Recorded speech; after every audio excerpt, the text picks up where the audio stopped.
About a year ago, someone who wishes to remain anonymous reached out and asked me if I'd be interested in some bulk mystery film. I was intrigued, and after some back and forth, I was told that I'd be sent some bulk film and a few loose odds and ends. I was expecting maybe like 20 or 30 feet of bulk film and maybe like 2 or 3 rolls of expired Tri-X or something. Instead, I was sent this.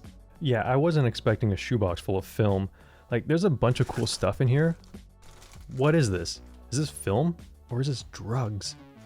While I do plan on shooting a lot of this stuff, that's not what we're going to look at today. Instead, we're going to be focusing on this. This is a bulk roll of mystery film. There are no markings or indication as to what kind of film is inside of it, but there is one clue that presented itself. Most photographic bulk film come in 100-foot rolls. For context, this can is designed to hold 100 feet of film. And when you compare these two, there's obviously more than 100 feet of film inside this bag, which leads me to believe that there's something else inside, like motion picture film stock, which could come in 400 or even 1,000-foot rolls. For more insight, I decided to clip off some film to see what we're working with. In person, this has a watermelon green base and a cantaloupe green emulsion. And these sprocket holes are also squared off, meaning it's most likely not cinema film. At this point, there's not much more to it than just to shoot it. I'm flying blind. I don't know what film this is, I don't know what film speed it is, I don't know if it's black and white or color, and I don't know anything about it. So this first test was all about gathering as much information as possible. I shot this with my Nikon FE-2, and this camera has a meter that ranges between ISO 12 and 3200. In conjunction with the exposure compensation, you could actually extend that range out to about 6 to 6400. I thought that was overkill, but I still shot the whole range anyway, one stop at a time. I stand developed it, and this is what I got. This is 6 and this is 6400, so yeah, this is some slow film. Luckily there's something on the rebate which might be able to help identify what this film is. It says Orwo S737E9, and that repeats for the whole length of the film. I tried looking this up online and I couldn't find anything. I found an Orwo emulsion ID code list and I couldn't find any of these things on there. So I have no idea what this is. If anyone out there knows what this is, please let me know. In the meantime, I was curious to see what would happen if I trichromed it.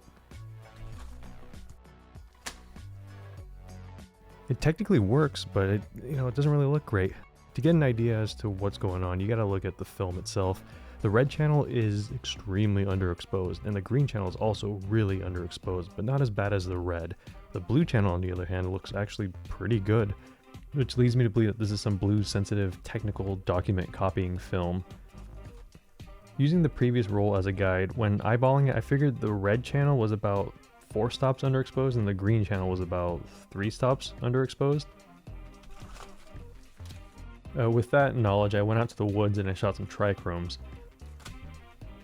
And most of these didn't really turn out. These also highlighted several development issues I had. Since I was stand developing these, I assume these marks are from bromide drag, and I'm not really sure where these liver spots came from. I guess it could be like old filmitis. Anyway, these trichromes look bad.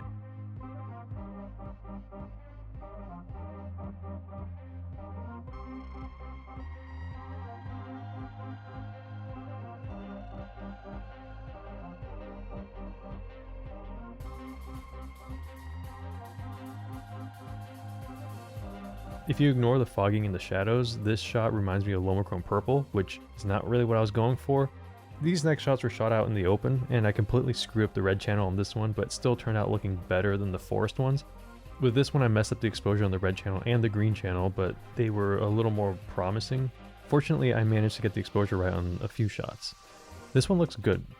Definitely high saturation, but that doesn't surprise me, given that this is high contrast film. Considering that this film appeared to only be blue sensitive, to get a full color image is beyond what I expected. With this success, I went out and I shot some more. This one skews a little to the green, the cyan. This one a little blue, magenta, and underexposed. And this one's a little too yellow, but compared to the earlier examples, these all look great. And finally, here's this one. I think the colors on this one turned out the best. The other ones were a little more contrasty, had more saturation, but I feel like with this one, the colors are more accurate.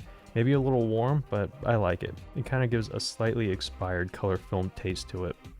The other thing is that the film base on this is a little whack. Like, this is from the same bulk roll, but this roll came out very pink, whereas this one was almost clear. I don't know if it's heat damage or if I underfixed it, and it just seems like it's localized to this one roll because the rolls that came before this and after it look just like this.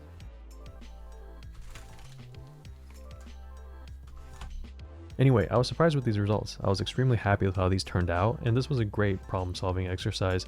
I had no idea what was inside this bag, and I had to go through and figure out all the different aspects of this film. And this is a great experience to have and good practice, so if I ever have to deal with another mystery roll, I feel like I have good experience, which is good because there was another roll of mystery bulk film in this package. Honestly, I was starting to feel good about myself. I thought, okay, I've seen this story before, and I now got a whole system going. So I took a snip to see if I could learn anything. This has a slight brownish olive color to it. It seems a little more normal compared to the first one. So far so good. I then loaded some up and I shot a whole range of different speeds, and I immediately ran into a big problem. There's some stuff here, but man, this film looks cooked. I tried messing with developing variables like times, temperatures, and dilutions, but nothing really changed. I then tried using benzotriazole to see if I could help restrain some of the fog, but that didn't really do anything either. I tried a whole bunch of things, but nothing really worked. I feel like I could be missing something, but I don't know what that something is. I'm hoping that something I'm doing is wrong and not just the film being horribly fogged. So I'm not really giving up on this film, I'm just done dealing with it for now. So I am open to any suggestions if anyone has any. With this first bulk roll, I felt like everything worked out perfectly for me. So going into the second bulk roll, I sort of went into it thinking that it would sort of work out as well, but it didn't. These expired mystery bulk rolls are a gamble and a challenge. That's a good lesson to learn in troubleshooting and tempering my expectations, especially now because there's actually a third bulk roll included in this package. This one is a little different. It came with its original packaging, so at least it's labeled. This is some kind of photon film, but unfortunately it's written in Polish, and I don't read Polish. But even a big dum-dum like me doesn't need a degree in wordology to pick up on the meaning of some of these words using context clues. Like, this word looks like orthochromatic, negative, microfilm. So if I had to hazard a guess, I would say that this is an orthochromatic negative microfilm. Like the other rolls, I first took a snip just to see what we're working with. First thing to note is it's unperforated. I've never shot unperforated 35mm film before. In a previous video, I shot some 120 film that was perforated, and someone commented saying that it looked cursed, but the question now is which one is more cursed? Anyway, on another side note, this film actually changed colors after sitting around for a while. I've seen this happen with other emulsions, but I've never seen the color change as dramatically as this. This film isn't normally this sad gray color. Yeah, it's bubblegum pink. Now, something I didn't take into consideration is that all my 35mm cameras use sprockets to guide and advance the film. I don't know what would happen if I put unperforated film through it. I don't think it would ruin anything, but I also didn't feel like finding out. So I went with a different route. I used these 3D printed adapters. They're used to adapt 35mm film into 120 cameras, which would bypass the need for sprockets and their corresponding holes. I loaded this film in my Hasselblad. One important thing to know about these cameras is that it feeds the film in vertically, meaning as is, the camera will shoot vertical panoramas. If I wanted to shoot horizontal panos, I would have to turn the camera 90 degrees. That's why for the first test everything is in vertical panos. Given that the other rolls are so slow, I just bracketed this first test starting from ISO 100 going all the way down to 1.5. This is 100 and it looks pretty good, and if you ignore the glaring issues like the bubble marks and the weird streaks, exposure wise it looks fine. This is 100, 50, 25, 12, 6, 3, and 1.5. Compared to the other film, this is a blazing 100 speed film. The next thing is that this is microfilm, and I'm fairly certain that most, if not all, microfilm has a clear base. So I took a strip and I tossed it straight into the fixer, and it came out looking pretty clear. While I don't know how old this film is, it seems pretty old, so the fogging doesn't really surprise me, it's just a little disappointing. Luckily it's not as bad as the other one, so I went out and I shot it. I was worried about having to turn the camera 90 degrees to compose shots, but surprisingly I was seeing things more in vertical panos and horizontal. If you ignore the developmental weirdness and poor scans, these shots turned out okay. And given that this is microfilm, it really doesn't surprise me that it's really contrasty.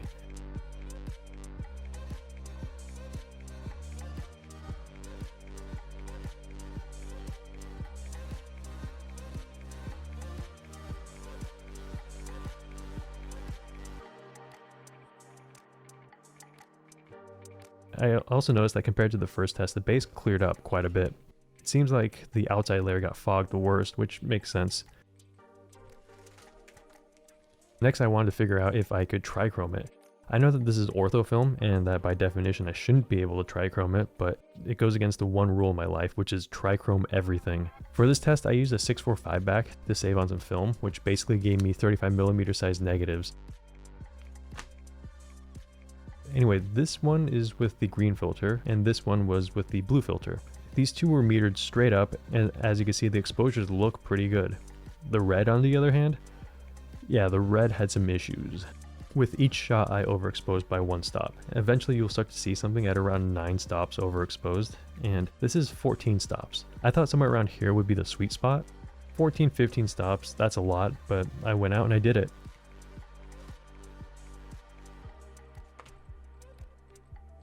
The red channel turned out to be a little overexposed, so maybe 15 stops was a little too much. The trichromes came out with a heavy red magenta cast, which doesn't surprise me, but it's a little disappointing. This one ended up looking the best, but also shows how much latitude this film has, as in it doesn't. I was wondering if this film actually was incapable of capturing red. As a last-ditch sanity check, I decided to trichrome the first test that I did.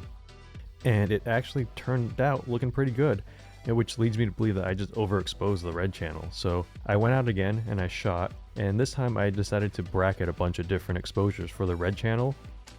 And these trichromes actually turned out looking pretty good. And by pretty good, I mean it's definitely like low contrast and some other weirdness, but it got color photos, so there's that, I guess.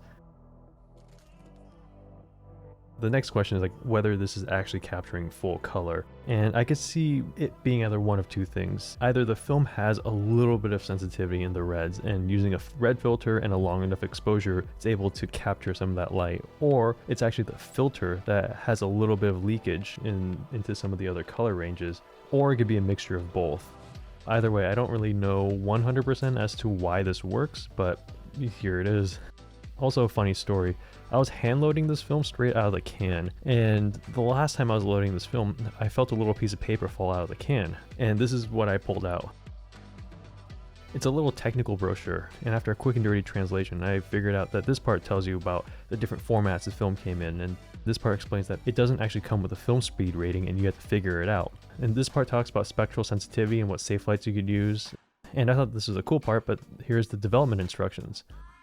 Unfortunately, it only has instruction for Photon N9 Developer, which I've never heard of, but fortunately, on the other side, there are directions on how to make N9 Developer, and I thought that was really cool. But the biggest takeaway from all of this is that there are two emulsions, ortho and panchro. Are you telling me that there's a panchromatic version of this film? For those unfamiliar, ortho film is only sensitive to blue and green wavelengths, whereas panchro is sensitive to all visible light, so red, green, and blue. That would have made my life so much easier and probably would have made these pictures look a lot better, but I guess that wouldn't have been that interesting. Anyway, that's all the bulk film I was sent, and huge thank you to the person who sent this to me. Sorry it took so long for me to get around to it, but there's still more film to shoot, and I do plan on getting to it eventually. And I do see that there's a lot more ortho film in here, so yeah, to wrap this all up, eat your vegetables and pay your taxes.